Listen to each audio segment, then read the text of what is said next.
मेरे साथ बोलिए, हर हर महादेव।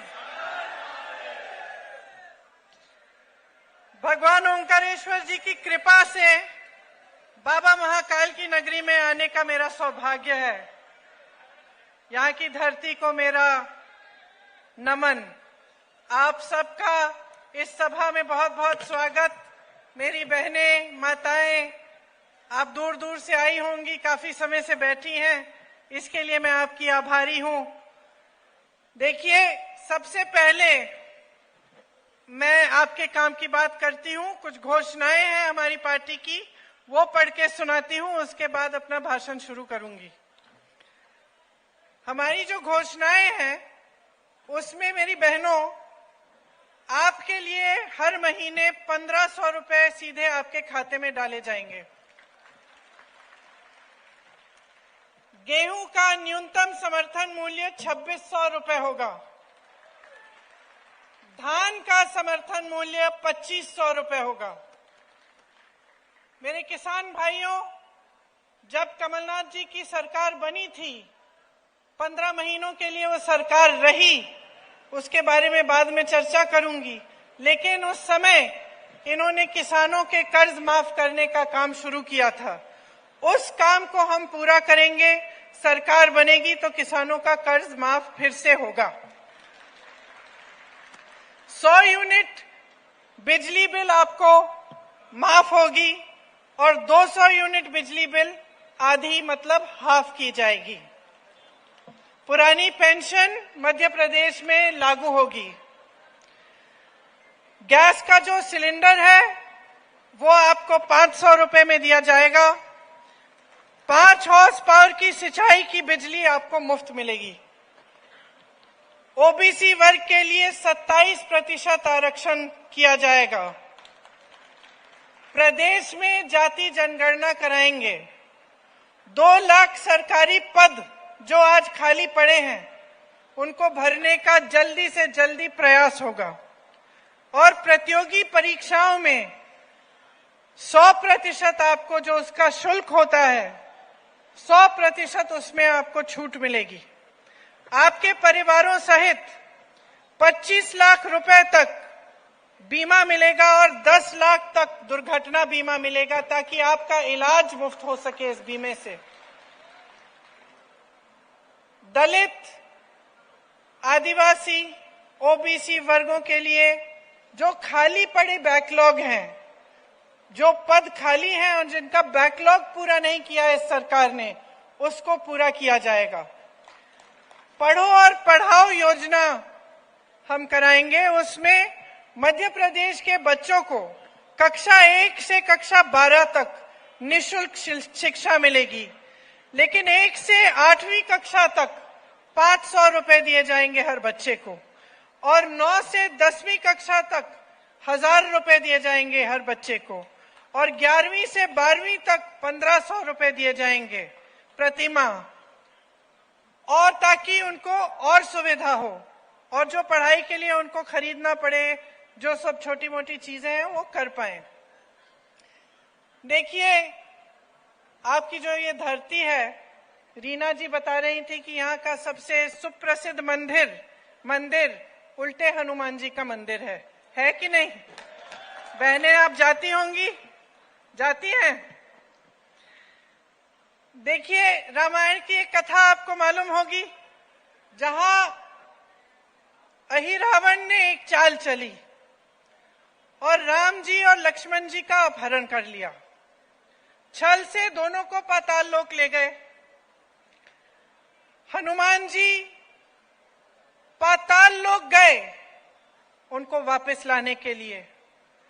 उन्होंने अहिरावण का पराजय किया, उन्हें हराया और राम जी लक्ष्मण जी को अपने कंधों पर रख के वापस ले आए। इस कथा का एक मुख्य संदेश है। क्या संदेश है ये? कि जब अन्याय होता है तो हमें उस अन्याय से लड़ना चाहिए। जब ऐसा राज होता है जिसकी कुनीतियों से नुकसान होता है जनता का, तो हमें उसका प्रतिकार करना है। यही मुख्य संदेश है रामायण का भी और रामायण का इस कथा का भी। तो देखिए, यहां सावेर आकर ये कहना जरूरी है कि 2018 में आपने एक सरकार चुनी। लोकतंत्र है इस देश में। जो सरकार आपने चुनी वो आप ही की बनाई हुई सरकार थी। और जिस तरह से अहिरावण ने भगवान राम और भगवान लक्ष्मण के साथ छल किया, उस तरह से आपके साथ भी छल हुआ।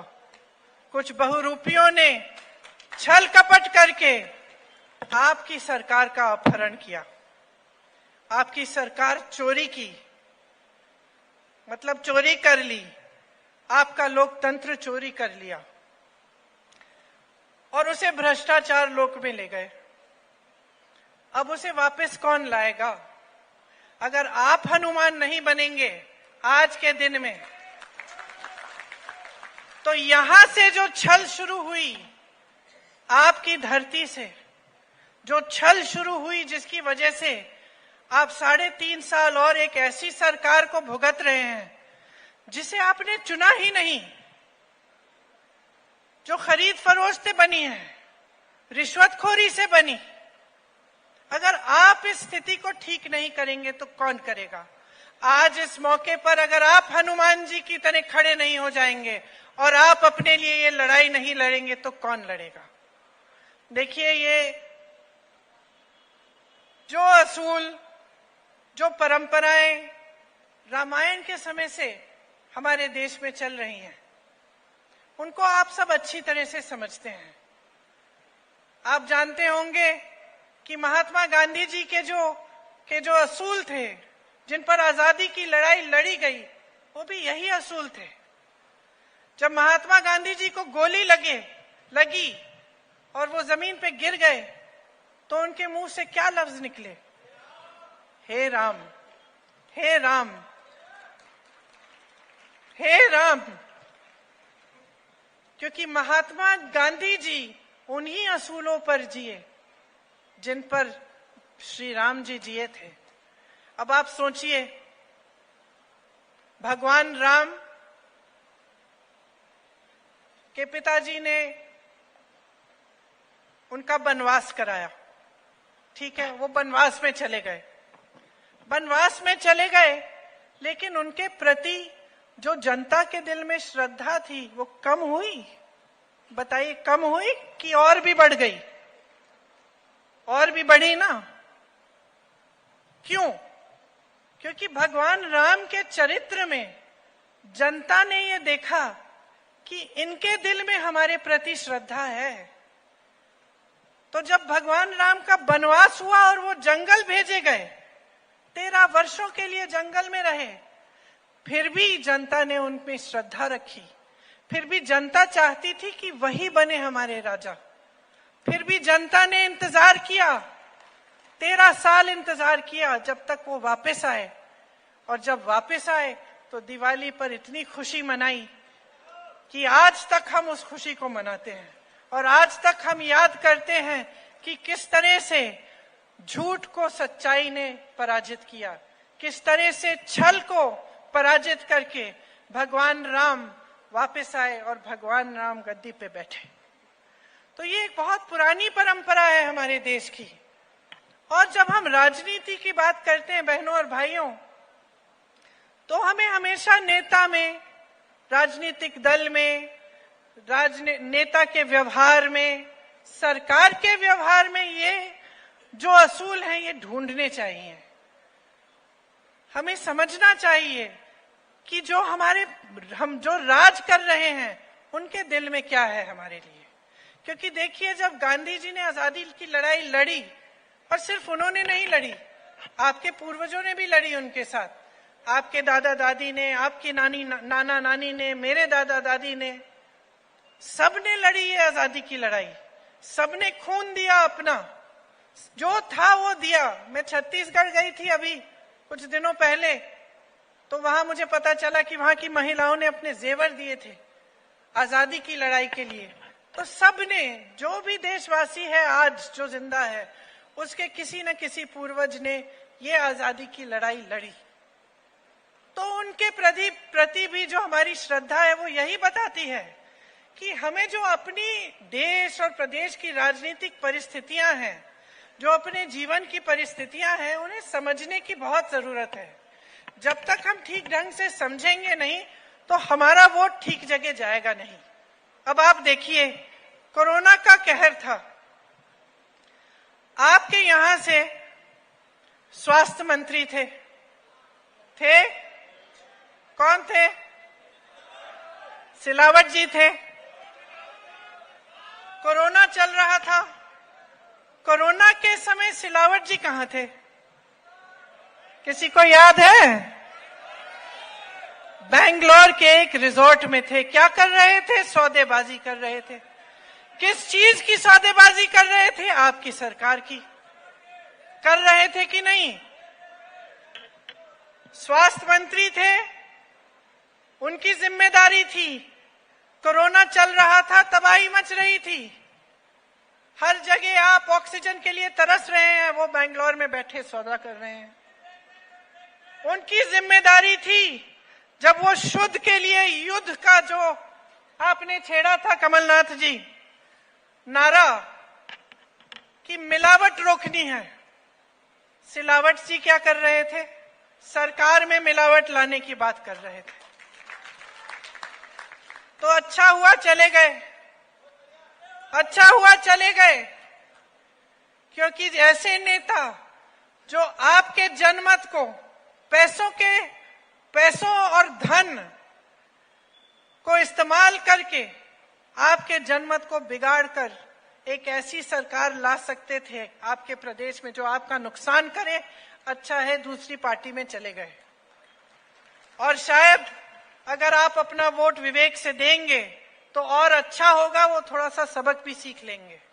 थोड़े दिनों सत्ता से बाहर रहे, हर नेता की सेहत के लिए बहुत अच्छा होता है, तभी तो सीखते हैं नेता। तो मैं आपको गांधी जी की बात कर रही थी, मैं आपको परंपराओं की बात सुना रही थी। किस लिए? क्योंकि देखिए, जब प्रदेश को चलाना होता है, देश को चलाना होता है, तो हम एक ऐसी सरकार चाहते हैं जिसके कुछ आदर्श हो, असूल हो और एक नजरिया हो कि देश प्रदेश के लिए क्या करना चाहते हैं।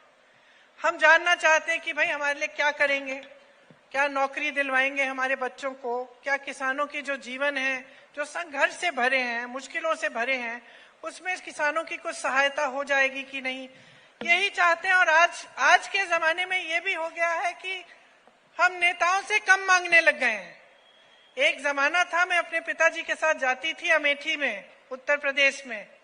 पिताजी प्रधानमंत्री थे, मैं साथ साथ चलती थी और मैंने अपने कानों से सुना, अपनी आंखों से देखा, गांव की महिलाएं डांट रही हैं खूब जोर से उन्हें कि भाई तुमने कहा था ये सड़क मरम्मत, इसकी मरम्मत कराओगे, 1 साल निकल गया, कराई नहीं।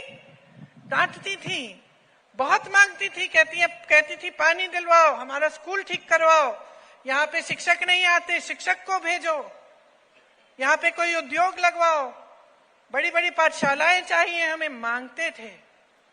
और आजकल जमाना ये हो गया है कि लोग कहने लगे कि भाई थोड़ा बहुत काम कर ले तो भ्रष्ट भी हो तो ठीक है चलेगा, लेकिन हमारे लिए थोड़ा बहुत काम कर ले, ये जमाना आ गया है। ये गलत है भाई और बहनों, बहुत गलत है। और ये आपके हाथों में है कि इस जमाने को बदलो। मैं कल छत्तीसगढ़ में थी, वहां जाके बहुत अच्छा लगता है क्योंकि वहां कांग्रेस की सरकार है। तो मैं मंच पे खड़े होकर कह सकती हूँ कि भाई हमने ये करके दिया है तुम्हारे लिए। लोगों के चेहरों पे मुस्कुराहट देखती हूँ। आज आपको मालूम है, छत्तीसगढ़ में आपके साथ लगा हुआ प्रदेश है, एक समय में मध्य प्रदेश का हिस्सा होता था। छत्तीसगढ़ में सबसे कम बेरोजगारी है, कांग्रेस की सरकार है, सबसे कम बेरोजगारी है। और जो पलायन करके जाते थे वो आज सोच रहे हैं कि भाई शहर में क्या कर रहे हैं, हम अपने घर चले जाते हैं, वहीं रोजगार मिल जाएगा, वहां रोजगार मिल रहे हैं। और बगल में आपका मध्य प्रदेश, 18 सालों से भाजपा की सरकार है। कोई बताएगा पिछले 3 सालों में कितने रोजगार दिए हैं? यहाँ मेरे नौजवान भाई बहन बैठे हैं, किसी को रोजगार मिला? कैसे मिलेगा? 21 रोजगार, सिर्फ 21 रोजगार दिए हैं 3 सालों में। बहनों सोचो, इतना बड़ा प्रदेश है, 21 रोजगार सरकार ने दिए हैं। तो जो रोजगार, जो पद खाली हैं वो भरे ही नहीं है। आप हर स्तर पे देखिए। ये बात मैं कल छत्तीसगढ़ में भी करके आई हूं कि मध्य प्रदेश को देखिए। मध्य प्रदेश में स्वास्थ्य की जो व्यवस्था है उसके हर स्तर पर 90% तक पद खाली पड़े हैं। विश्वविद्यालयों में पद खाली पड़े हैं, शिक्षकों के पद खाली पड़े हैं, नौजवान बेरोजगार हैं, पढ़े लिखे हैं सारे। आज के जमाने में ऐसा कोई नौजवान नहीं है जो पढ़ा लिखा नहीं है, क्योंकि आज के जमाने में चाहे गरीब हो, चाहे किसान हो, चाहे मजदूर हो, वो मेहनत इसलिए करता है अपने बच्चों को पढ़ाने के लिए। सही बात है कि नहीं बहनें? आप रोज जब खेती में जाती हो, मेहनत करती हो, घर आती हो थकी हुई, फिर भी खाना बनाती हो, सबकी परवरिश करती हो, जब सब सो जाते हैं तभी सोती हो। किस लिए करती हो? अपने लिए तो नहीं। जिस दिन मजदूरी दिहाड़ी नहीं मिलती उस दिन भूखे पेट कौन सोता है? आप ही तो सोती हो ना, बाकी सबको खिला के सोती हो ना। किस लिए? अपने बच्चों के लिए, अपने बच्चों की परवरिश के लिए, कि अपने बच्चों का भविष्य मजबूत बने, अपने बच्चों को पढ़ाने लिखाने के लिए। और स्थिति क्या है? यहाँ आपके प्रदेश में 7,000 से ज्यादा पाठशालाएं बंद हो गई हैं इनके राज्य में। वहां छत्तीसगढ़ में बगल में नई नई पाठशालाएं बन रही हैं। हर जिले में उन्होंने पाठशाला इंग्लिश मीडियम बनाया है। कह रहे हैं कि अगर सरकार वापस आएगी तो कांग्रेस पार्टी कह रही है कि जो भी जितनी भी सरकारी पाठशालाएं हैं उनको अपग्रेड किया जाएगा, इंग्लिश मीडियम बनाया जाएगा। बहुत बड़ी बात है। और यहाँ पाठशालाएं बंद हो रही हैं, वहां नए नए उद्योग बन रहे हैं, यहाँ उद्योग बंद हो रहे हैं। यहाँ पे बैकलॉग, भर्ती के बैकलॉग, यहाँ पे सब घोटाले पे घोटाले पे घोटाला हो रहा है। एक लंबी लिस्ट है। मेरे साथी हैं बोलते हैं हमेशा पढ़ लीजिए ये लिस्ट, इसमें 250 करोड़, 1300 करोड़, 300 करोड़। मैंने कहा लोग क्या सुनना चाहते हैं भाई, कि इतने हजारों करोड़ उनसे लूटे गए हैं। तो मैं ये आंकड़े पढ़ के क्या बताऊं? लोग तो जान रहे हैं ना, लूटे तो इन्हीं से है। संपत्ति तो आपकी ही है जो लूटी गई है। ये बात समझते हैं आप बहनें? समझते हैं आप कि सरकार के पास कोई अपना पैसा नहीं होता। सरकार में जो संपत्ति होती है वो किसकी होती है बताइए? जोर से बोलिए।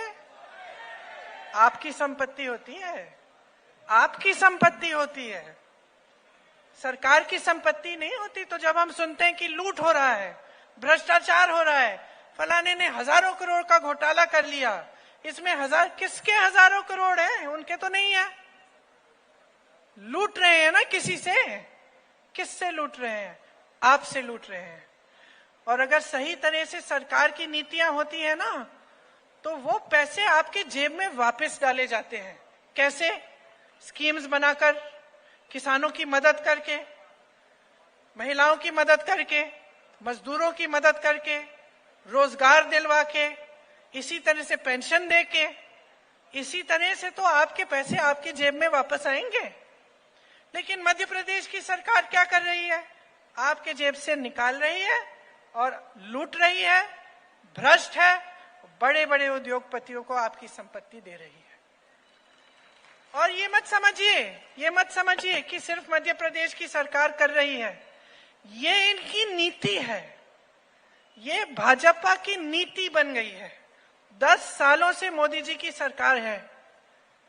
आप 10 सालों में आप बताइए, ये कहते हैं ना, आपको कह रहा था 70 सालों में कुछ नहीं हुआ। मोदी जी स्कूल गए तो 70 सालों में अगर स्कूल नहीं था तो मोदी जी स्कूल कैसे गए? स्कूल भी कांग्रेस ने ही बनाया होगा। सही बात है। कह रहे थे कि कॉलेज भी कांग्रेस ने ही बनाया हुआ होगा जिसमें मोदी जी पढ़े। अब मुझे नहीं मालूम वो कॉलेज गए थे कि नहीं, लेकिन वो जो एंटायर पॉलिटिकल साइंस का उनका जो सर्टिफिकेट था ना, वो जरूर कांग्रेस के दिए गए कंप्यूटर पे छपा होगा। क्योंकि जब कांग्रेस पार्टी की सरकार थी, मेरे पिताजी प्रधानमंत्री थी और वो कंप्यूटर थे और वो कंप्यूटर लाना चाह रहे थे देश में, तो विरोध किसने किया? भाजपा ने किया कि भाई ये सब नहीं चलेगा देश में, आज देखो देश तकनीक में आगे कैसे बढ़ गया है, उसकी वजह से। क्योंकि बहुत सालों पहले, दशकों पहले किसी की सोच थी। अगर आज देश में IIM है, IIT है, एम्स जैसे बड़े अस्पताल हैं, किसी की सोच थी, नेहरू जी की सोच थी कि हम ऐसे ऐसे संस्थान बनाएंगे जिससे दशकों बाद लोगों का लाभ होगा, जिससे देश आगे बढ़ेगा, तरक्की होगी। लेकिन इनकी सोच कुछ अलग है। जो नेहरू जी ने बनाया, जो आपकी मेहनत से बना, जनता की मेहनत से बना, जहां से अच्छे अच्छे रोजगार मिलते थे, सब कहते थे ना एक जमाने में, आप अपने पिताजी से पूछिए, माताजी से पूछिए, एक जमाने में कहते थे हमें सरकारी नौकरी चाहिए, कहते थे कि नहीं? क्यों? सरकारी नौकरी में एक तो सुरक्षा मिलती थी नौकरी की, कोई ऐसे खदेड़ नहीं सकता था। दूसरा, 20 साल नौकरी करने के बाद एक अच्छा खासा पेंशन मिलता था। यही दो मुख्य वजह थे। और सरकारी नौकरी मिलती कहाँ थी? ऐसी संस्थानों में जहां पे, ऐसी कंपनियों में जो सरकार ने बनाई थी आपके लिए, रोजगार दिलवाने के लिए और देश को आगे बढ़ाने के लिए। आज जरा पूछिए ना, मोदी जी आते हैं तो, मोदी जी जो ये BHEL था, जिससे हमें रोजगार मिलते थे, जिससे देश आगे बढ़ रहा था, इसका आपने क्या किया? किसको दे दिया? बताएं मोदी जी, किसको दिया? अपने बड़े बड़े उद्योगपति मित्रों को क्यों दे दिया? एक नहीं, जितनी भी सरकारी कंपनियां हैं आज उनके बड़े बड़े उद्योगपति मित्रों के हाथों में है। आज वो उनसे कमा रहे हैं। प्राइवेट हो गई हैं सारी नौकरियां। सरकारी नौकरियां में जो पेंशन मिलता था वो भी नया पेंशन हो गया है। लोग घबराते हैं कि 20 साल के बाद, नौकरी करने के बाद हमारे पैसे कहां डाले जा रहे हैं, हमें खुद नहीं मालूम। कल को गलत जगह डाल दिए, इन्वेस्ट कर लिए, वहां पे कुछ गड़बड़ हो गई, हमारे सारी 20 सालों की कमाई चली जाएगी। आज सरकारी जो अधिकारी है, जो कर्मचारी है, क्या कहता है? हमें पुरानी पेंशन दे दीजिए, हमें सिर्फ अपने पैसे जो हमने कमाए, जो हमारी हर महीने आपने हमसे काटे, वो हमें अंत में दे दीजिए, हम खुद इसका ध्यान रख लेंगे, हम खुद इसकी हिफाजत कर लेंगे। ये लोग क्या कहते हैं? नहीं नहीं भैया, बहुत पैसे लग जाएंगे, बहुत पैसे लग जाएंगे। तो ये जो सरकारी कंपनियां हैं, ये आपने क्यों सौंप दी अपने दोस्तों को कौड़ियों के दाम पे? तो बहुत पैसे लग जाएंगे हमारे पेंशन में, किसानों के कर्ज दिलवाने में। तो फिर बताइए, आप इन बड़े बड़े हवाई जहाजों में उड़ रहे हैं मोदी जी। 8,000 करोड़ का एक हवाई जहाज, दो लिए हैं। गाड़ी नहीं है भाई और बहनों, हवाई जहाज है। 16,000 करोड़ के 2 हवाई जहाज, एक इंसान उड़ रहा है, पूरी दुनिया में घूम रहा है। और जब खरीदे, उस समय मैं यूपी में काम करती थी, गन्ने का बकाया कितना था? 15,000 करोड़ रुपए। 15,000 करोड़ रुपए गन्ने का बकाया। उस समय सारे किसान सड़क पे उतरे थे। काले कानून थे, ये लोग लागू कर रहे थे इनको वापस लेने के लिए। इनकी कोई सुनवाई नहीं हुई। जो गन्ने का बकाया देना था, उससे तो आपने हवाई जहाज खरीद लिए अपने लिए। आप हंस रहे हैं, लेकिन ये तो रोने की बात है, रोने की बात है भाई। आपको गुस्सा चढ़ना चाहिए, गुस्सा चढ़ना चाहिए कि ऐसे प्रधानमंत्री हैं जो बड़ी बड़ी बातें करते हैं। मीडिया में आप खूब देखते हो, टीवी पे देखते हो, मेरे भाई यहाँ है, मुझे नहीं दिखाएंगे, लेकिन प्रधानमंत्री जी को जरूर दिखाएंगे। कोई बात नहीं, कोई बात नहीं, क्योंकि सच्चाई जनता समझ रही है अब। क्योंकि जनता को दिख रहा है बहनों और भाइयों, आपके जीवन में तरक्की आ नहीं रही है। क्या हो रहा है बहनों? जीवन में तरक्की आई है क्या? कुछ मिला है? कि चुनाव आ रहा है, 2 महीने पहले बता दिया लाडली योजना। 2 महीने पहले बताया ना कि आप लाडली हैं। क्यों इससे पहले लाडली नहीं थी? इससे पहले गरीब नहीं थी, इससे पहले संकटों का सामना नहीं कर रही थी, इससे पहले संघर्ष नहीं कर रही थी, कि आज आप लाडली बन गई हैं। मुझे याद आता है, मेरी एक सहेली थी, हम जब छोटे थे, बचपन में साथ में स्कूल में थे, उसकी शादी हो गई। शादी हो गई एक ऐसे परिवार में जिसके मुखिया बड़े कंजूस थे। जब भी कुछ देना होता था, कुछ नहीं देते थे परिवार को। बेचारी खुद अपना कुछ जुगाड़ करके अपना कुछ कर लेती थी जब जरूरत पड़ती थी। जब भी मांगे या जो उसके पति मांगते थे या कुछ कोई मदद हो जाए, दिवाली है कुछ, तो सारा खर्चा पति उठाए, सारा खर्चा खुद उठाए, मुखिया कुछ देते नहीं थे। एक दिन बड़ी खुश होके मेरे घर आई, 18 साल बाद बड़ी खुश होके मेरे घर आई, बोलने लगी कि यार आज तो बड़ा गजब हो गया। मैंने क्या हुआ? कहती है मेरे जो ससुर जी हैं उन्होंने कहा कि भाई खाता खोल दो, आज से हर महीने तुम्हें हम पैसे देंगे। कहानी है। अब बताओ बहनों, आपकी ऐसी सहेली हो जिसकी शादी ऐसे परिवार में हो जाए जहां मुखिया कुछ नहीं देता, 18 साल से बेचारी सर पीट रही है, खुद सारा जुगाड़ करती है अपने पति के साथ। 18 सालों बाद एक दिन मुखिया जाके बोले कि भाई तुम तो मेरी लाडली हो, आज से तुम खाता खोलो, तुम्हें मैं पैसे दूंगा। तो तुम क्या कहती उससे? क्या कहती? तुम यही कहती ना, ध्यान रखो इसमें कुछ चाल जरूर होगी। ससुर जी तुमसे खाता खुलवा रहे हैं, इसमें कुछ गड़बड़ तो जरूर होगी। कहती ना, कहती ना कि सावधान रहे मेरी बहन, कुछ गड़बड़ लगती है इस बात में, इतना खुश मत होना। वही कहने आई हूं मैं आपसे। मैंने सुना है बड़ी लाडली योजना चल रही है, चल रही ना, सावधान रहो मेरी बहन। जिसने 18 सालों के लिए आपके लिए कुछ नहीं किया ना, वो मुखिया चुनाव के पहले खाता खुलवा रहा है। कुछ चाहिए आपसे, चुनाव के बाद क्या होगा हमें पता नहीं। ध्यान रखिए इन बातों का।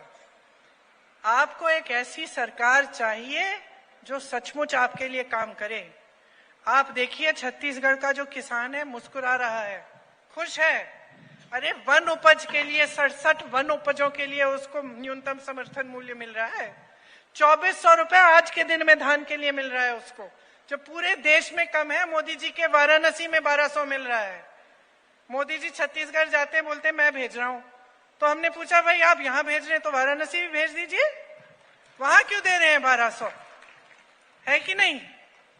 क्योंकि हर अच्छी चीज का श्रेय लेने वाले नेता जो काम खुद करते नहीं है, अपना मान सम्मान बढ़ाने का ही सिर्फ काम करते हैं, अपने बड़े बड़े हवाई जहाज, अपने बड़े बड़े उद्योगपति मित्रों को सक्षम बनाने के लिए काम करते हैं, वो जनता के लिए काम नहीं करते हैं। और जनता जब तक इस बात को पहचानेगी नहीं, गहराई से नहीं समझेगी, तब तक आपकी परिस्थितियां नहीं बदलेंगी। जो 18 सालों से आप भुगत रहे हो, जो संघर्ष आप कर रहे हो, जरा मुझे बताओ भाजपा का कौन सा नेता कर रहा है? कौन सा नेता कर रहा है ऐसा संघर्ष कर रहा है? खेती करता है, जब संकट आते हैं तो आपका हाथ पकड़ता है, आपकी सहायता करता है। यहां पे यूरिया के लिए जूझ रहे हो आप। मैं यूपी में काम करती थी, वहां मैंने खुद देखा, जहां से यूरिया बटना चाहिए वो जगह बंद, प्राइवेट वाला खुला है, यूरिया वहां से मिल रही है।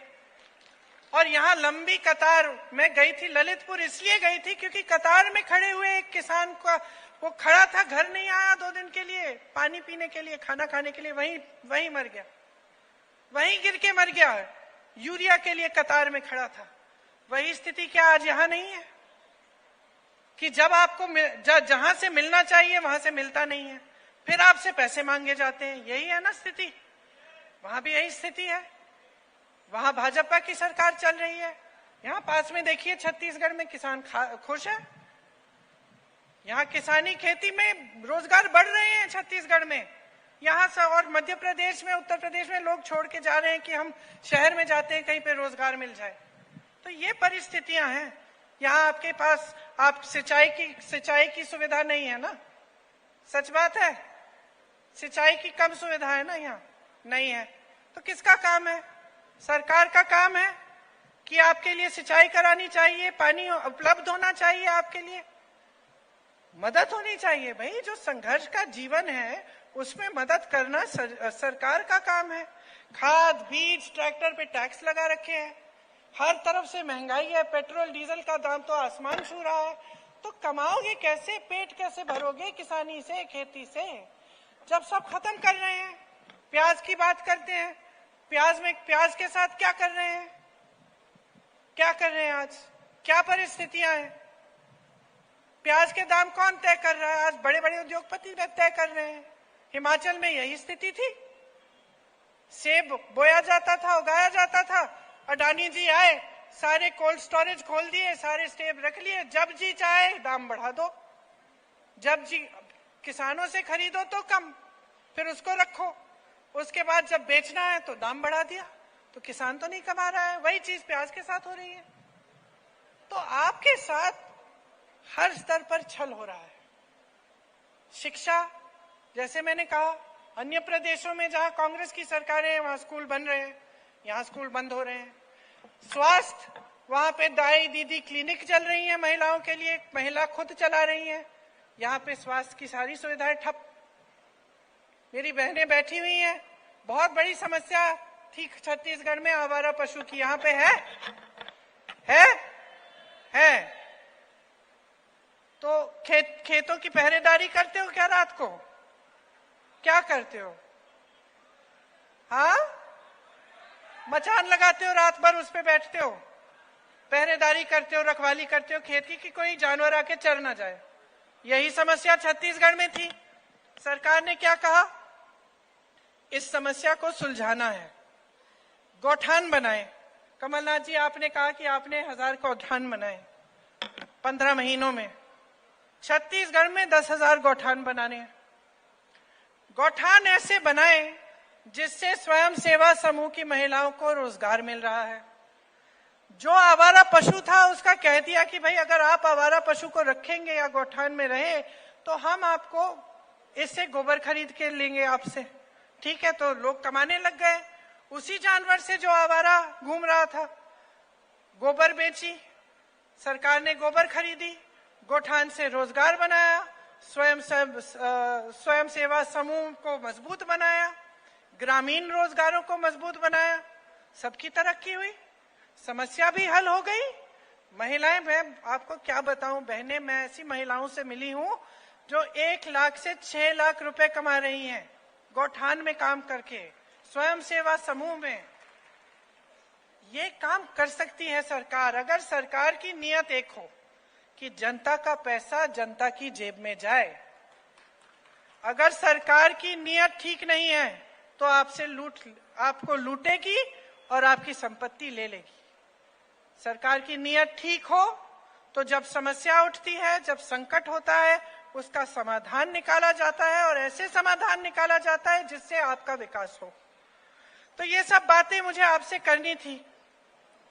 बहनों, आप जानती होंगी कि आपके लिए जो कांग्रेस यहाँ पे कह रही है कि एक पूरी तरह से एक सुरक्षा चक्र बनाएगी आपके लिए, जिंदगी के हर मोड़ पर कांग्रेस का हाथ आपके साथ रहेगा। जैसे लड़की पैदा होती है तो उस समय आपको 2.5 लाख रुपए दिए जाएंगे आपकी मदद के लिए, उस बच्ची की सहायता के लिए। बेटी के स्कूल जाने पर 500, जैसे मैंने कहा, 500 से 1500 रुपए हर बच्चे को मिलेंगे। फिर बेटी की शादी होगी तो आपको 1,01,000 रुपए उस मौके पे मिलेंगे, ताकि आप अपनी बेटी की शादी के लिए अच्छे बंदोबस्त बना पाए। गृहस्थ महिलाओं के लिए हमने कहा है कि हर महीने 1500 रुपए आपके खाते में डाले जाएंगे और वृद्धावस्था में आपको 1200 रुपए का वृद्धा पेंशन मिलेगा।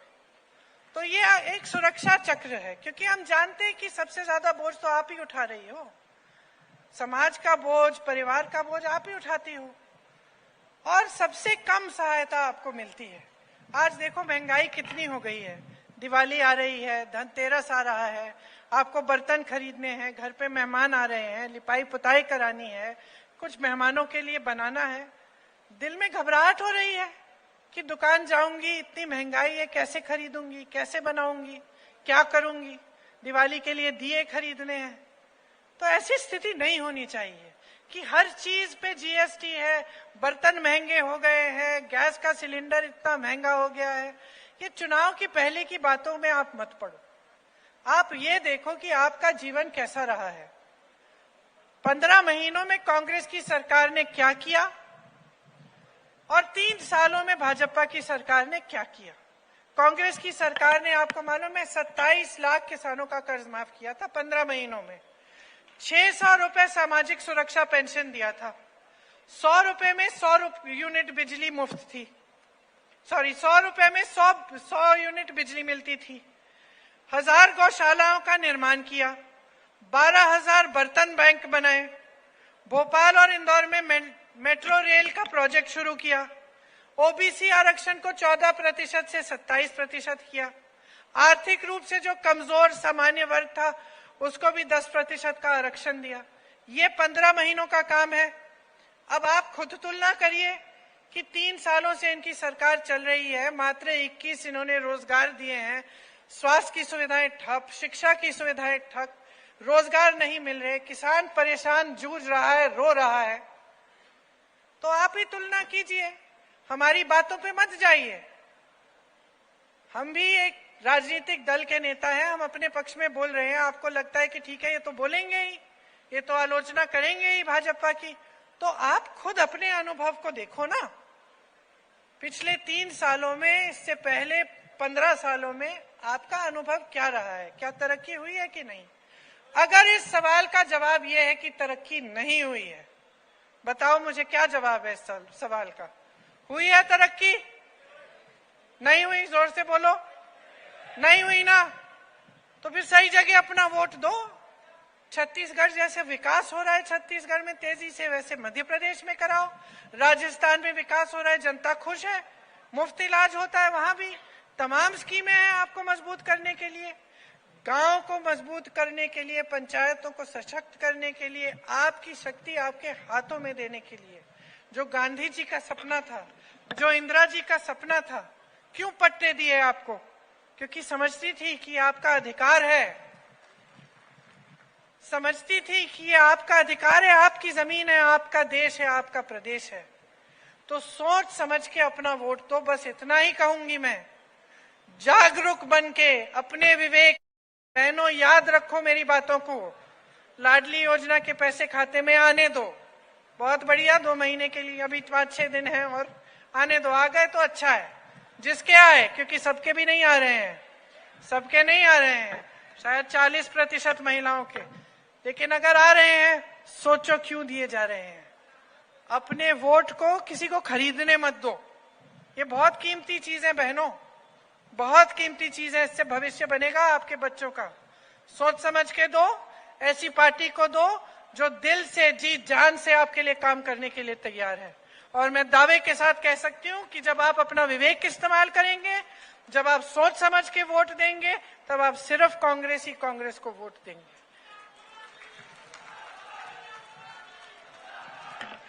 तो रीना जी अब आइए यहाँ। ये रीना बोरासी जी हैं, ये नौजवान है। आप कह रहे थे मैं नौजवान हूं, अब मैं नौजवान नहीं हूं, ये नौजवान नेता है आपकी। इनको खूब अच्छे वोटों से जिताइए। ये मैंने बात की थोड़ी सी इनसे गाड़ी में यहाँ आते वक्त, और मुझे लगा कि ये लड़की कुछ करके दिखाएगी। तो इसकी सहायता करो, इसका समर्थन करो और खूब भारी बहुमत से जिताओ यहाँ से। आपने बहुत ध्यान से मेरी बातें सुनी, इसके लिए बहुत बहुत धन्यवाद। जय हिंद। सबसे पहले तो बहनों और भाइयों, आप सबको बहुत बहुत धन्यवाद कि इतनी धूप में आप खड़े हैं और दूर दूर से आप मेरी बातों को सुनने आए हैं। आपका इस सभा में बहुत बहुत स्वागत।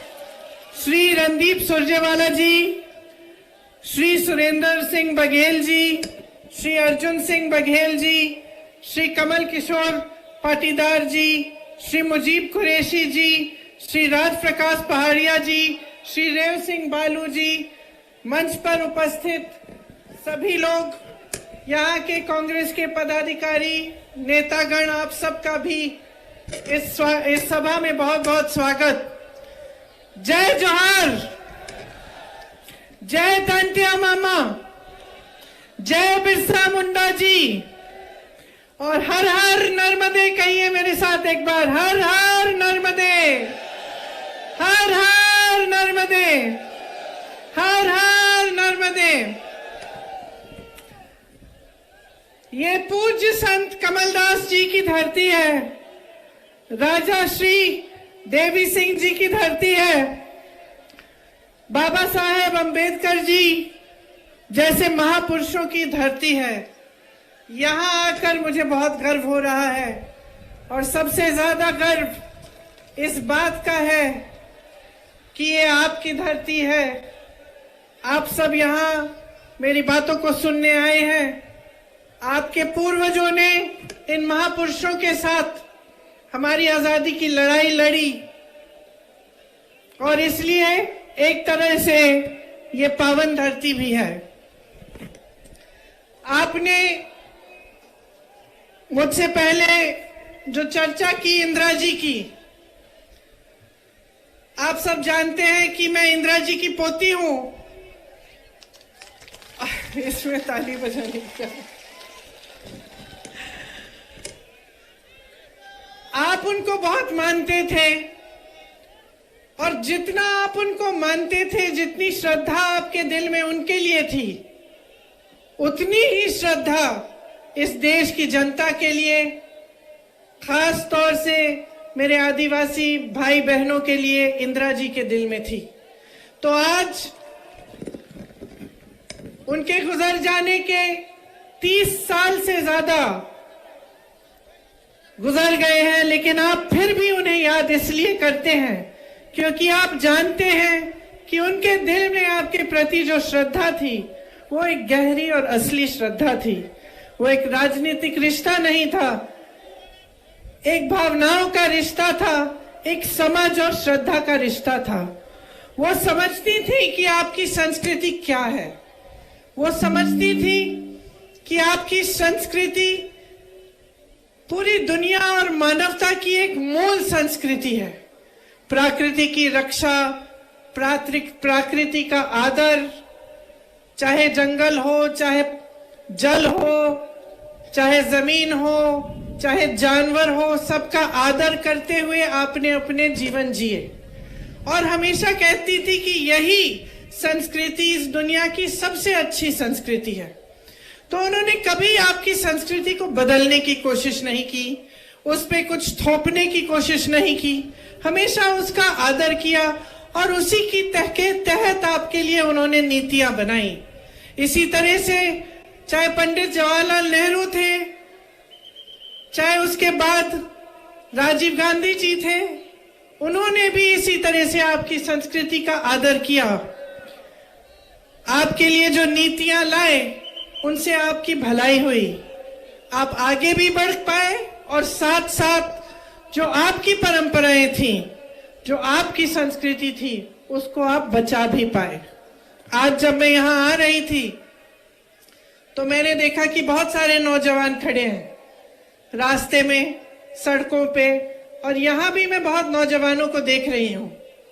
मैं आपसे पूछना चाहती हूँ कि आप में से कितने ऐसे लोग हैं जिन्हें मध्य प्रदेश की सरकार ने रोजगार दिया है? जरा हाथ उठा के बताइए। रोजगार मिला? नहीं मिला है। और कितने ऐसे नौजवान हैं जिन्होंने भर्ती की जो वो प्रतियोगिताएं हैं वो की है और पढ़ाई बीए, एमए, बीएससी, एमएससी तक की है? जरा हाथ उठाओ। तो तकरीबन सारे पढ़े लिखे हैं। और पढ़ाई आपने कैसे की? आपके माँ बाप ने मेहनत की आपको पढ़ाने लिखाने के लिए, आपकी फीस भरने के लिए खूब मेहनत करनी पड़ी।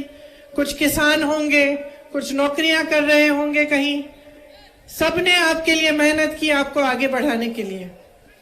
तो देखिए, सबसे महत्वपूर्ण बात क्या है जो आज आपको समझनी है? आपकी जो बड़ी बड़ी समस्याएं हैं वो क्या है? सबसे पहले तो भयंकर बेरोजगारी है। आज सिर्फ प्रदेश में नहीं लेकिन देश में इतनी बेरोजगारी है कि 45 सालों से इतनी बेरोजगारी पूरे देश में नहीं रही है। तो सबसे पहले आपको यह समझना है कि जो आपकी सबसे बड़ी समस्याएं हैं, मैं सोचती हूं वो बेरोजगारी और महंगाई है। सही बोल रही हूं? महंगाई है समस्या बड़ी, बेरोजगारी है। तो मैं चाहती हूं कि थोड़ी चर्चा मैं इन दो समस्याओं के बारे में करूं। तो बेरोजगारी की मैंने बात की। अब आप अपने प्रदेश में अगर देखेंगे तो तमाम सरकारी पद खाली पड़े हुए हैं। चाहे स्वास्थ्य व्यवस्था में देखें आप तो हर स्तर पर, मतलब हर स्तर पर 90% से ज्यादा पद खाली पड़े हैं। अब आप सबने हाथ उठाया कि पढ़े लिखे हो, रोजगार के लायक हो, तो ये पद खाली क्यों पड़े हैं? ये सवाल उठाना जरूरी है कि सरकारी पद इतने खाली हैं, कहीं 90%, कहीं 80%, कहीं 75%। तो आज तक जब 18 सालों से भाजपा की सरकार चल रही है तो ये पद भरे क्यों नहीं गए हैं? सबसे पहला सवाल तो ये है। दूसरा सवाल कि अगर आपको रोजगार मिल रहे हैं, नहीं मिल रहे हैं, तो इसकी वजह क्या है? क्योंकि ऐसी बात तो नहीं है कि कभी रोजगार नहीं मिले।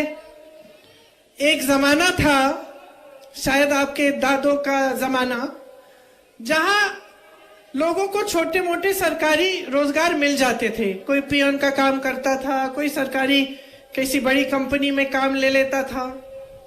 उसके बाद आस्ते आस्ते वो कमा के, मेहनत करके अपने बच्चों को पढ़ाता लिखाता, और उसके बच्चे आगे बढ़ के कोई और बड़ी नौकरी ले लेते। और वो नौकरियां जिन्होंने गरीबी से तमाम जनता को निकाला, ज्यादातर उस जमाने में कहां से आती थी?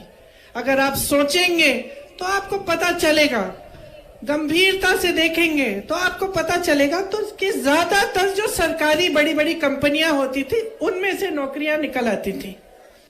उस समय जो बड़े बड़े उद्योगपति थे, उनके नाम सब जानते होंगे, टाटा, बिरला।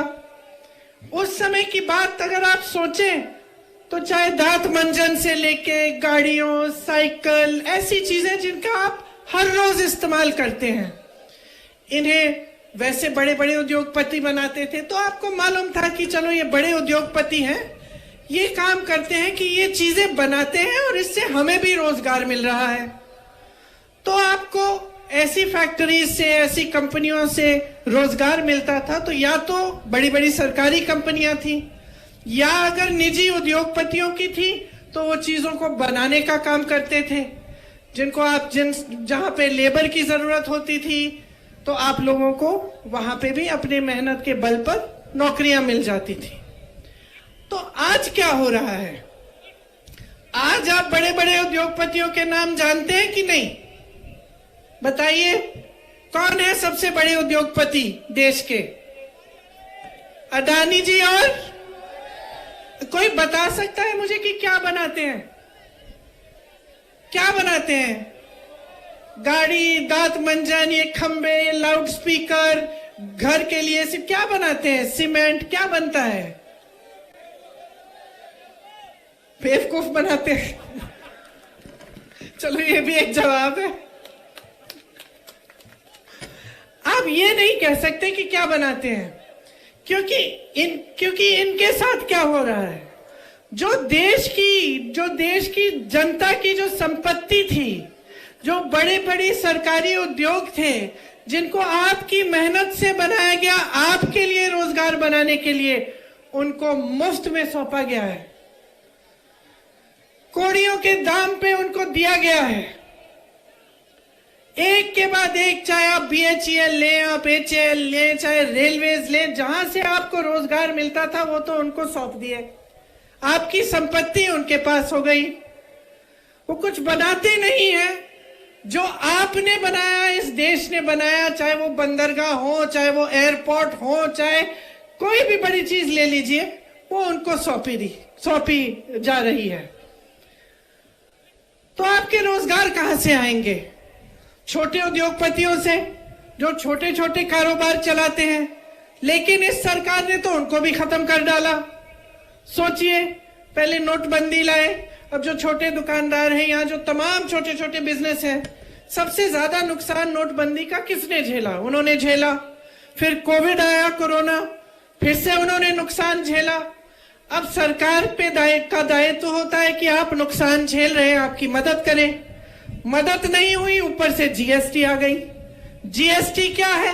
जीएसटी वो टैक्स है जिसने छोटे दुकानदारों और छोटे बिजनेसों के नाक में दम कर दिया। वो टैक्स है जो आप हर छोटी सी छोटी चीज पर आप देते हैं, चाहे देश का किसान हो, डीजल, पेट्रोल, खाद, सब पे जीएसटी, ट्रैक्टर जीएसटी, हर चीज पे जीएसटी। चाहे आप दिवाली आ रही है, आपको कुछ खरीदने जाना है, त्योहार है, मेरी बहनें बैठी हैं, धनतेरस आएगा, आपके त्योहार है, आप कुछ खरीदना चाहते हैं, दुकान जाना चाहते हैं, त्योहार को मनाना चाहते हैं, आप जो भी चीज खरीदेंगे उस पे आज जीएसटी है। और जीएसटी वो टैक्स है जिससे महंगाई बढ़ती चली जा रही है।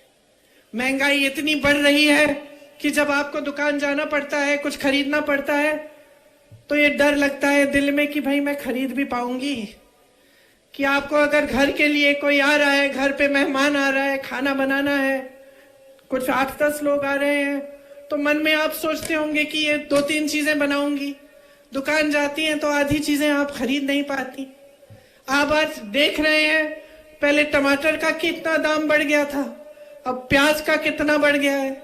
एक जमाने में मोदी जी खुद कहते थे, जब कांग्रेस की सरकार थी, कि देखेंगे सचिन सेंचुरी पहले मारेगा वर्ल्ड कप में या प्याज सेंचुरी मारेगी, कहते थे ना। अब मैं उनसे पूछना चाहती हूं कि विराट ने तो सेंचुरी मार ली, प्याज की भी सेंचुरी हो गई, सरकार आपकी है, अब क्या बोलते हो? अब तो मुंह बंद हो गया। अब कोई सड़क पे उतर नहीं रहा है गैस के सिलेंडर को लेकर, क्योंकि जो सिलेंडर 400 में मिल रहा था उसे आप 12 से 1400 में दे रहे हैं। और चुनाव आने लगा, चुनाव के 2 महीने पहले चलो उसका दाम घटा दिया, 400 कर दिया। तो अगर 2 महीने पहले कर सकते थे तो इतने सालों से क्यों नहीं किया? तो अगर महंगाई कम करना आपके हाथों में है, तो ये जो 18 सालों से आप सरकार चला रहे हैं, जिसमें महंगाई बढ़ती चली जा रही है, देश का किसान परेशान है, देश का मजदूर परेशान है, देश का दुकानदार परेशान है, आपने कुछ नहीं किया। अब चुनाव आ रहा है तो घोषणाओं पे घोषणा। और मैं देख रही थी कि इस सरकार ने 22,000 घोषणाएं की हैं। जरा बताइए मुझे, 22 इन्होंने पूरी की हैं? 22 भी नहीं की। तो ये हुई महंगाई और रोजगार की बात, कि जो रोजगार बनाने के माध्यम थे उनको इन्होंने खत्म कर डाला। खेती किसानी भी थी, एक जमाने में लोग खेती से कमा लेते थे, आजकल बेचारा किसान कमा नहीं पा रहा है खेती से, पलायन करके जा रहे हैं उसके बेटे। और जिनके बेटे जवान बनने के लिए तैयारी किए, खूब उन्होंने संघर्ष किया कि हमारी भर्ती हो जाएगी, उनके लिए ये स्कीम ले आए, अग्निवीर की स्कीम, कि 4 साल करो सेना में काम और फिर घर लौटाओ। तो आपको सोचने की जरूरत है कि ये सरकार आपके लिए कर क्या रही है। अब ये आदिवासियों का क्षेत्र है, आपका क्षेत्र है। मैं आपको बताना चाहती हूं कि कुछ दिनों पहले मैं छत्तीसगढ़ में थी। छत्तीसगढ़ में कांग्रेस की सरकार है और मुझे गर्व होता है इस चीज को कहने में, और सब जगह मैं कहती हूं कि जहां भाजपा की सरकार ने, जहां भाजपा की सरकार है, उन प्रदेशों में जो देश की और प्रदेश की संपत्ति है, मतलब जो आपका पैसा है, वो आपसे छीन के, देश के गरीब से छीन के, देश के किसान से छीन के, देश के मिडिल क्लास से छीन के बड़े बड़े उद्योगपतियों को दिया गया है। और छत्तीसगढ़ में जहां कांग्रेस की सरकार है, वहां आपकी संपत्ति वापस आपकी जेब में डाली गई है। क्योंकि जो हमारी नीतियां हैं वो यही करती हैं। वहां के आदिवासी क्षेत्र बस्तर को देखिए, आज बस्तर का नाम दुनिया भर में फैला हुआ है।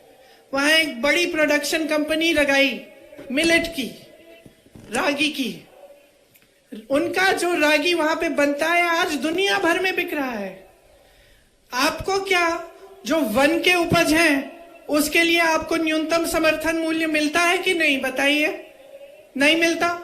छत्तीसगढ़ में 67 वन उपज के लिए न्यूनतम समर्थन मूल्य मिल रहा है। धान के लिए सबसे ज्यादा पूरे देश में 2400 रुपए से ज्यादा मिल रहा है छत्तीसगढ़ में। आपके आदिवासी क्षेत्रों को आगे बढ़ाया गया है। सबसे बड़ा जो आदिवासी संस्कृति का जो मेला लगता है इंटरनेशनल, पूरे दुनिया भर के जो आदिवासी लोग हैं वहां आते हैं, वो छत्तीसगढ़ में आज लगता है। और आपकी संस्कृति को आगे बढ़ाने के लिए क्या नहीं किया। यहाँ आवारा पशु की आपकी समस्या है कि नहीं है? खेत चरते हैं आवारा पशु।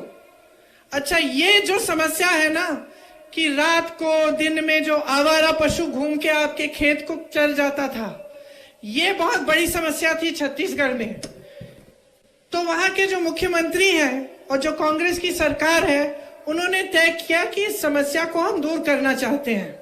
तो उन्होंने ऐसे गौठान बनाए जिसमें मेरी बहनें, जब मैं वहां की बहनों से मिलती हूँ, खास तौर से आदिवासी क्षेत्र की, मुझे कहती हैं कि 1-1 लाख से 6-6 लाख रुपए कमा रही हैं, क्योंकि गौठान बनाए, गोबर खरीदी आवारा पशुओं की। अगर आप पशु रखेंगे तो आपसे सरकार ने गोबर खरीदी, आपसे गोबर खरीदी। वहां पे जो स्वयं सेवा समूह है वहां उन्होंने काम कराया गौठानों में, और गौठान में से बहुत चीजें ऐसी बनाई जो काम की हो गई। तो हर तरफ से आपको मजबूत बनाने का प्रयास किया, और इसका नतीजा ये निकला कि जनता खुश है। नतीजा ये है कि छत्तीसगढ़ में से जो पलायन होता था, जो नौजवान सब दूर जाते थे नौकरी रोजगार ढूंढने के लिए, वापस आने लगे हैं। किसानों से मिलते हैं तो खुश लगते हैं, मुख्यमंत्री जी को काका कहते हैं, खुशी से, प्यार से, गुस्से से नहीं जैसे आप लोग मामा जी कहते हैं। ये आपके मामा जी ने कितने घोटाले किए हैं, यहाँ पे मेरा पूरा लिस्ट है, इतना लंबा है कि मैंने पढ़ना ही छोड़ दिया है। हर जगह घोटाला, पटवारी भर्ती में घोटाला, भर्ती के इम्तिहान में घोटाला, बिजली में घोटाला, वृक्षारोपण में घोटाला, व्यापम का घोटाला तो बात ही मत करिए, आप सब जानते हैं कि क्या हुआ। तो जहां पे आप देखते हैं घोटाला ही घोटाला। हर नौजवान को ये मालूम है कि ये सरकार कमीशनखोरी पे चलती है। कुछ छोटा सा चाहिए आपको, कहीं पे आपको छोटा काम कराना हो, सरकार से कुछ ताल्लुक हो, तो आपको कमीशन देना पड़ता है। तो क्या आप ये चाहते हैं अगले 5 सालों के लिए, या आप चाहते हैं कि आपके प्रदेश में भी ऐसी सरकार आए जो आपके लिए काम करे? देखिए, चुनाव के समय यहां खड़े होकर कोई भी कुछ भी घोषणा कर सकता है। आपको जागरूक बनना पड़ेगा, आपको देखना पड़ेगा कि ये घोषणा जो है ये खोखली है या असली है। अब जैसे कांग्रेस के प्रदेशों में हमने कुछ गारंटी बताई चुनाव के समय, तो आप देखिए ना कि क्या ये गारंटी लागू हुई कि नहीं हुई। जो घोषणा नेता, बड़े बड़े नेता करने आए थे, क्या उन्होंने ये घोषणा पूरी की कि नहीं। तो आपको पता चलेगा कि कांग्रेस के प्रदेशों में, जैसे तमाम प्रदेशों में पुरानी पेंशन स्कीम लागू है जो कांग्रेस के प्रदेश हैं। आपकी सरकार और भाजपा की जो केंद्र की सरकार कहती है कि हमारे पास पैसे नहीं है, हम इतना पेंशन नहीं दे सकते। अच्छा, इतना पेंशन नहीं दे सकते तो अंबानी जी और अडानी जी के आप लोन कैसे माफ कर रहे हो? अगर आप किसानों का कर्ज माफ नहीं कर सकते तो इतने बड़े बड़े उद्योगपतियों के हजारों करोड़ के लोन कैसे माफ कर रहे हो? अगर इस जागरूकता से आप लोग ये सवाल नहीं पूछेंगे तो फिर जैसे आपने कहा कि बेवकूफ बनाया जाएगा, वैसे और 5 साल बेवकूफ बनो। इस देश के संविधान ने आपको एक बहुत बड़ी शक्ति दी है कि अगर आप जागरूक बन जाओगे तो कोई नेता आपको बेवकूफ नहीं बना सकता। और इस जागरूकता में पड़ा क्या है? अखबार उठाओ, अखबार में अगर सही खबर नहीं है तो आजकल इंटरनेट है, देखो, पढ़ो। जो लोग वहां से आ रहे हैं छत्तीसगढ़ से पूछो कि भाई वाकई तुम्हारे प्रदेश में सबसे ज्यादा रोजगार है, कैसे हुआ? कि भाई वाकई तुम्हारे यहाँ गौठान बन रहे हैं जहां पे सबकी तरक्की हो रही है, आपकी कमाई भी हो रही है। पता करो, पूछो, जो पलायन करके गया है उससे पूछो, दूसरे प्रदेशों में क्या हालात है, कांग्रेस की सरकारें क्या कर रही हैं। जागरूक बनो, क्योंकि इस जागरूकता से ना आपका भविष्य जुड़ा हुआ है। अगर आप अपने भविष्य को गहराई से नहीं समझेंगे और आज की राजनीति को गहराई से नहीं समझेंगे तो आगे तरक्की नहीं होगी आपकी। मेरी बहनें बैठी हैं और बड़ी घोषणा की भाजपा ने कि आपको हर महीने पैसे दिए जाएंगे। ठीक है, डालने भी शुरू कर लिए उन्होंने। मैं आपसे पूछना चाहती हूं कि ये घोषणा चुनाव से 3 महीने पहले क्यों की? क्या इससे पहले महिलाएं संकट में नहीं थी? क्या इससे पहले महंगाई की समस्या नहीं थी? क्या इससे पहले आप पूरे समाज का बोझ नहीं उठा रही थी अपने कंधों पर? क्या इससे पहले आप खेती में काम नहीं कर रही थी? आप नौकरियां नहीं कर रही थी? आप अपने बच्चों का परवरिश नहीं कर रही थी? कि अब जागे हैं ये? 18 सालों से इनकी सरकार रही है, गैस सिलेंडर का दाम अभी कम किया है। 18 सालों से इनकी सरकार चल रही है, इनको अब सूझा है कि हर महीने आपको कुछ देंगे ये पैसे। तो सोचिए, इन्होंने घोषणा की कि महिलाओं के लिए हमने एक बड़ा आरक्षण का बिल पास किया है। वाह वाह वाह, पूरी देश की मीडिया ने इनका खूब इवेंटबाजी की, आपने सारी पब्लिसिटी देख ली, मोदी जी आए, सबने तालियां बजाई, सब महिलाओं ने माले लगाए। और लागू कब होगा? 10 साल बाद बहनों। तो ये कैसी घोषणा है? ये कैसी बिल है जो पास हो गई है लेकिन 10 साल तक लागू नहीं हो सकती? और हम कहते हैं अभी लागू करो, अभी लागू करो, 33% महिलाओं को आरक्षण देना है, अभी दो। तो पीछे हट जाते हैं। इसी तरह से जब हम कहते हैं जातिगत जनगणना करो, हम क्यों कह रहे हैं? क्या मतलब है इस जातिगत जनगणना की? एक गिनती है कि देश में, प्रदेश में कौन सी जाति के कितने लोग हैं। इससे क्या होगा? हमें पता चलेगा कि आदिवासी इतने हैं, कि एससी इतने हैं, दलित इतने हैं, कि ओबीसी के इतने लोग हैं, कि गरीब लोग इतने हैं। तब हमें पता चलेगा कि हम किस तरह से इन लोगों की मदद कर पाए। अगर सरकार को पता ही नहीं होगा, अगर ये जनगणना होगी ही नहीं, तो सरकार मदद कैसे करेगी? सही नीतियां बनेंगी कैसे? तो बिहार में गिनती हो गई, बिहार की प्रदेश की सरकार ने गिनती की, पता चला कि 84% ओबीसी, आदिवासी और दलित है। अब आप सोचो, अगर बिहार में 84% ओबीसी, आदिवासी और दलित हैं, तो लगभग पूरे देश में ही इतना होगा, थोड़ा सा ऊपर नीचे होगा। लेकिन अगर आप पूरे देश में देखें कि बड़े बड़े पदों पे कौन है, बड़े बड़े उद्योगपति कौन है, जो यूनिवर्सिटीज हैं इनके वाइस चांसलर कौन है, जो बड़ी बड़ी मीडिया की कंपनियां हैं इनको कौन चलाता है, तो आपको पता चलेगा कि आपका प्रतिनिधित्व इसमें नहीं है। हम कहते हैं जातिगत जनगणना करो, गिनती करो भाई, प्रतिनिधित्व हो सबका, सही तरह से सबका विकास हो। चुप हो जाते हैं, पीछे हट जाते हैं, तरह तरह की बातें करने लगते हैं। तो आपको समझना है कि ये लोग सचमुच आपकी भलाई चाहते हैं कि नहीं, आपका विकास चाहते हैं कि नहीं, या फिर सिर्फ अपनी सत्ता में मग्न है और भ्रष्टाचार और सत्ता को रखने के लिए, भ्रष्टाचार करने के लिए, अपने बड़े बड़े महलों को बनाने के लिए ही ये सत्ता में रहना चाहते हैं और ये सरकार चलाते हैं। तो देखिए, मेरी समझ में तो इनकी जो सरकारें हैं वो बड़ी बड़ी उद्योगपतियों के लिए चल रही हैं। आज मिडिल क्लास के लिए कोई सोच नहीं है, नौजवानों के लिए कोई सोच नहीं है, गरीबों और किसानों के लिए तो छोड़ ही दीजिए, आदिवासियों के लिए, दलितों के लिए छोड़ ही दीजिए। आपने खुद देखा है कि आपका कितना अपमान होता है। वीडियो निकला था, एक शर्मनाक वीडियो, आप सबने देखा होगा। फिर क्या हुआ? चुनाव का समय है तो मुख्यमंत्री जी ने उस लड़के के पैर धोए जिसके साथ इतनी खराब हरकत, गंदी हरकत की गई थी। लेकिन इससे पहले क्या? चुनाव से पहले क्या और चुनाव के बाद क्या? क्या हम सोचेंगे नहीं? क्या हम पूछेंगे नहीं कि ये सरकार की नीयत क्या है? एक छोटी सी बच्ची का बलात्कार होता है उज्जैन में, हर दरवाजे को खटखटाती है, मदद मांगती है, कोई उसकी चीख नहीं सुनता, कोई उसकी मदद नहीं करता। महिलाओं पे, मेरी बहनें, इतना अत्याचार है मध्य प्रदेश में। आज हर रोज 17 महिलाओं का बलात्कार होता है आपके प्रदेश में हर रोज। सुरक्षा ही नहीं है। बड़ी बड़ी बातें हो रही हैं आरक्षण की, लेकिन सुरक्षा नहीं दे पा रहे हैं। तो अब आप समझिए कि आपका प्रदेश कहां पे है। 18 सालों से आपने देख लिया है, भ्रष्टाचार भुगत लिया है, महंगाई भुगत ली है, बेरोजगारी भुगत ली है। अब आपके सामने एक चुनाव है, आप चुनिए।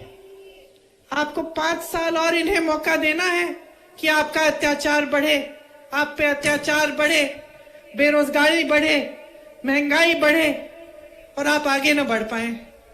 इनके महल बनते जाएं बड़े बड़े, ये भ्रष्टाचार करते रहें, कहीं 200 करोड़, कहीं 500 करोड़, कहीं आपने अब कल वीडियो एक जारी हुआ है एक केंद्र के कृषि मंत्री के बेटे का, आपने देखा होगा, हजारों करोड़, 100 करोड़ की बातें हो रही हैं। वहां अडानी जी 1600 करोड़ रुपए कमा रहे हैं एक दिन में, सुनिए, एक दिन में। और देश का किसान 27 रुपए कमा रहा है। देश का किसान 27 रुपए एक दिन कमाता है और अडानी जी सरकार की मदद से 1600 करोड़ रुपए कमा रहे हैं। मोदी जी लाखों के सूट पहनते हैं, 8000 करोड़ रुपए के हवाई जहाज में घूमते हैं। उनको घूमने के लिए 2 हवाई जहाज उन्होंने खरीदे हैं, 8000 करोड़ रुपए का एक। 16,000 करोड़ रुपए के 2 हवाई जहाजों में एक इंसान हमारे प्रधानमंत्री मोदी जी घूमते हैं। 20,000 करोड़ का इन्होंने खर्चा किया किस में? संसद को नया बनाने में, उसके सुंदरीकरण में। जो संसद पहले था वो 70 सालों से अच्छा खासा चल रहा था, ठीक है, उसकी कुछ मरम्मत करानी थी, करा देते।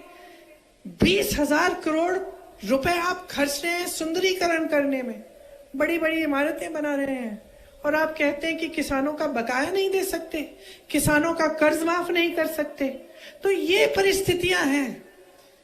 अब अगर आप सोचते हैं कि हम कांग्रेस पार्टी हैं, हम तो भाजपा की आलोचना करेंगे ही, चुनाव है, हमें तो कहना है, तो ठीक है, हमारी बातों पे मत जाइए, लेकिन अपनी जागरूकता तो बढ़ाइए। आप खुद देखिए कि आपके साथ क्या हो रहा है। क्या आपके जीवन में इन पिछले 5-6 सालों में तरक्की आई है कि नहीं? इस सवाल का जवाब दे दो मुझे, आई है कि नहीं? सुनाई नहीं दे रहा मुझे, और जोर से बोलो। नहीं आई है, पिछले 5 सालों में नहीं आई है। क्या इससे पहले जो 5 सालों से इनकी सरकार थी उसमें आई थी? नहीं आई। और उससे पहले नहीं आई। 18 सालों से इनकी सरकार है, बीच में 15 महीनों के लिए आपने कांग्रेस की सरकार जो चुनी थी उसे भी रिश्वत दे देकर उसे भी गिरा दी इन्होंने। तो 18 सालों की जो इनकी सरकार है, इसमें आपकी तरक्की नहीं हुई ना, तो क्या उम्मीद रख रहे हैं कि आप अगले 5 सालों में होगी? तो आपको दिख नहीं रहा है कि जितनी भी घोषणाएं आपके सामने की जा रही हैं सब खोखली हैं, सब खोखली हैं बहनों और भाइयों। सब अपने में ही खुश हैं, अपनी सत्ता बढ़ाना चाहते हैं, अपने बड़े बड़े महल बनाना चाहते हैं, अपने बच्चों को विदेश में पढ़ाएंगे, वहां रोजगार दिलवा देंगे, हजारों करोड़ के अपने लोन माफ करवा लेंगे, लेकिन आपकी तरक्की नहीं हो रही है। तो मैं सिर्फ एक चीज कहती हूं आपको, वोट नहीं मांगूंगी, जागरूकता मांगूंगी आपसे, और एक ही चीज कह के जाऊंगी,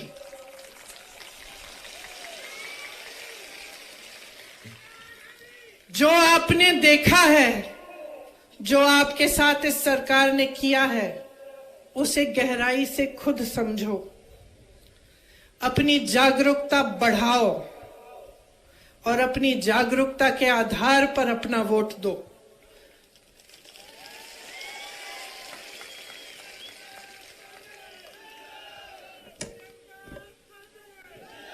अगर आज आप इंदिरा जी को याद करते हैं तो शुरू में मैंने कहा, इसलिए नहीं याद करते कि वो आपके सामने खोखली घोषणाएं करती थी, इसलिए याद करती हैं क्योंकि उन्होंने आपको आपके जल, आपके जंगल, आपके जमीन पर आपका जो अधिकार था वो वापस दिया। आपको जमीन के पट्टे दिए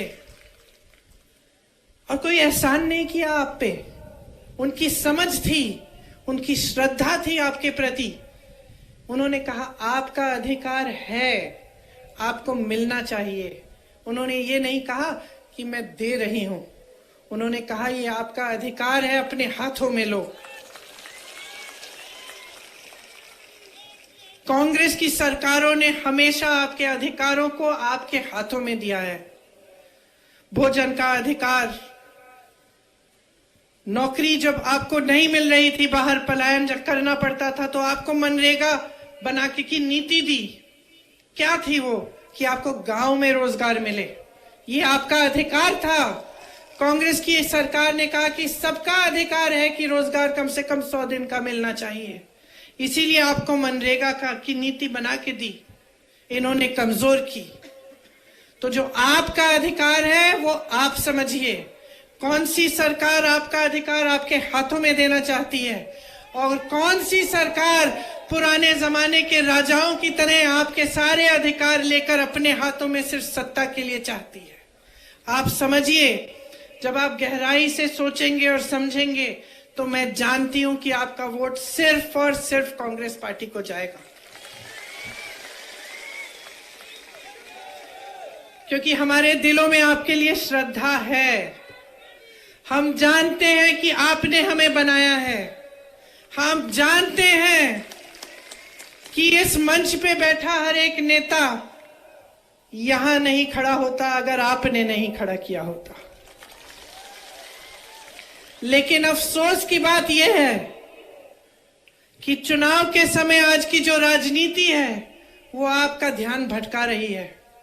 चुनाव आता है, अचानक धर्म की बातें शुरू, जाति की बातें शुरू, अजीब अजीब सी फिजूल की बातें शुरू, खोखली घोषणाएं शुरू, काम की बातें नहीं हो रही हैं। तो आपको जवाबदेह बनाना पड़ेगा नेताओं को।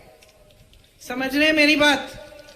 अगर हमें एहसास हो सकता है कि आपने हमें यहां खड़ा किया है, तो भाजपा के एक एक नेता को एहसास दिलाओ कि जब तक आपके लिए दिन रात एक करके काम नहीं करेंगे, जब तक आपके लिए सही नीतियां नहीं बनाएंगे, जब तक आपका पैसा वापस आपकी जेब में नहीं डालेंगे, जब तक इन बड़े बड़े उद्योगपतियों से आपकी संपत्ति लेकर वापस आपको नहीं देंगे, तब तक आप फिर से इनको इस मंच पे खड़ा नहीं होने देंगे।